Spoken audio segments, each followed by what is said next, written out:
Everyone, this next game I'm about to show you was played by Stefan Levitsky versus Frank Marshall. And this game is called the Gold Coins game because here Frank Marshall played the greatest move of all time. His move is considered to be the greatest of all time. This game was played in 1912 and Stefan Levitsky had the white pieces. He opened up with d4, e6. This is the French defense.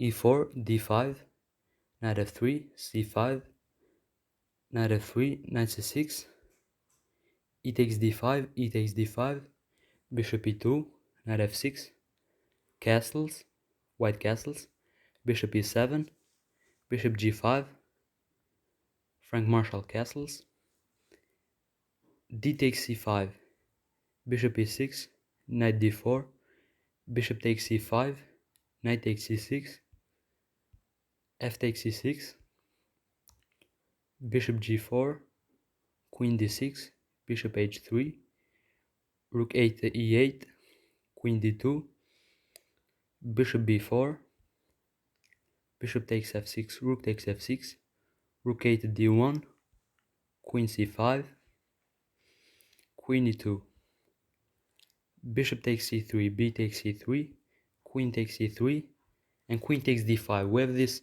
rook sacrifice.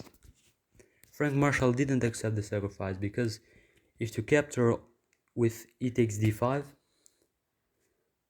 then queen takes e8 check. The only move that black has is rook f8. And then bishop e6 check. Only move king h8 and then queen takes f8 checkmate. That's why Frank Marshall saw this threat coming and he didn't capture the rook. But he played knight d4 attacking the queen. And now queen h5 again is attacking the rook on a8, so the rook on d5 cannot be captured.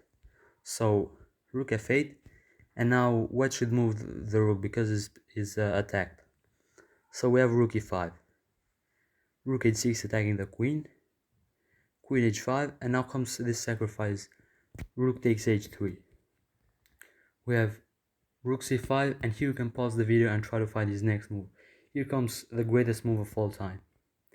I'm pretty sure that this position is unsolvable, but you just try. Ready to see his next move? He played queen g3 and Levitsky resigned. Well, why he resigned? Here, black is threatening checkmate with queen takes h2. So, he has three options to stop this. He can capture with the h2 pawn, with the f2 pawn, and with the queen. Or he can play f3 to free up some squares for the king to escape. If he captures with the h2 pawn, then knight e2 is a checkmate. If he captures with the f2 pawn, then knight e2 check, king h1, and rook takes f1 checkmate. What if he captures with a queen? Sure.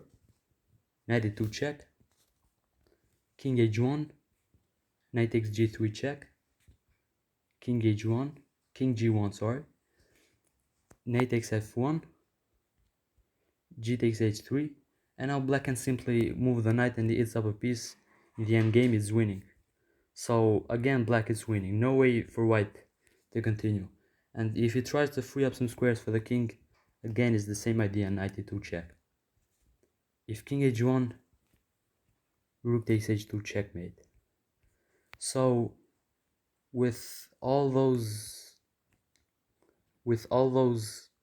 four alternatives that he had to block this checkmate, he will always get checkmated. That's why this is called the most beautiful game.